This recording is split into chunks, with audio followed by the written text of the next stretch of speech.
نبی کریم صلی اللہ علیہ وسلم کی حدیث ہے صحیح مسلم کی، جہاں پہ آپ صلی اللہ علیہ وسلم نے فرمایا کہ ایک انسان کی دعا، ایک مومن کی دعا قبول ہوتی ہے سوائے 3 چیزوں کی جو دعا قبول نہیں ہوتی۔ نمبر 1، ایک شخص جب دعا مانگے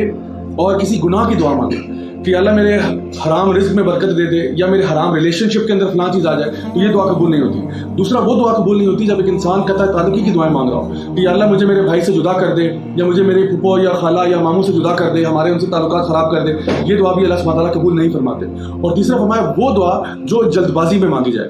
یہ جلد بازی والی دعا کون سی ہوتی ہے؟ یہ وہ دعا ہوتی ہے کہ انسان دعا کرے اور پھر کہے کہ پتہ نہیں میں مانگ رہا ہوں لیکن میری دعا قبول کیوں نہیں ہو رہی۔ تو کبھی بھی ڈونٹ بی ہیسٹی، کبھی بھی جلد باز نہ ہو، دعا کریں اور اللہ تعالیٰ پر یہ معاملہ چھوڑ دیں، اور چاہے جتنی مرضی دفعہ دعا کریں لیکن دعا اسی کنوکشن کے ساتھ کرنی چاہیے۔ تو یہ تو ہوگی 3 وجوہات جس کی بیسس پہ دعا قبول نہیں ہوتی۔ اور 3 پھر ایک اور حدیث آتی ہے مسند امام احمد میں، جہاں پہ آپ صلی اللہ علیہ وسلم نے بتایا کہ ایک دعا کے 3 ہی نتائج ہو سکتے ہیں۔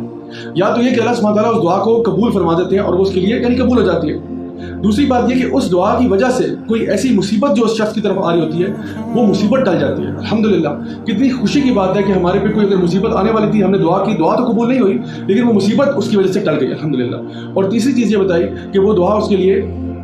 آخرت کے لیے سنبھال لی جاتی ہے، جس کا مطلب یہ ہوا کہ ایک انسان جو ہے جس کی دعائیں یہاں قبول نہیں ہوں گی، وہ جب اللہ سبحانہ تعالیٰ کے سامنے پیش ہوگا، ایک اور روایت میں آتا ہے کہ اللہ سبحانہ تعالیٰ کے سامنے آئے گا اور وہ پوچھے گا کہ یعنی اس کو جو چیزیں انعامات دکھائے جا رہے ہوں گے، جو خزانے اس کو دکھائے جا رہے ہوں گے، تو پوچھے گا یا اللہ میرے تو اعمال ختم ہے، یہ پھر مجھے سب کچھ کیوں مل رہا ہے؟ تو اللہ سبحانہ تعالیٰ اس کو بتائیں گے کہ یہ وہ تمہاری دعائیں ہیں جو قبول نہ ہو سکیں، یہ ان کا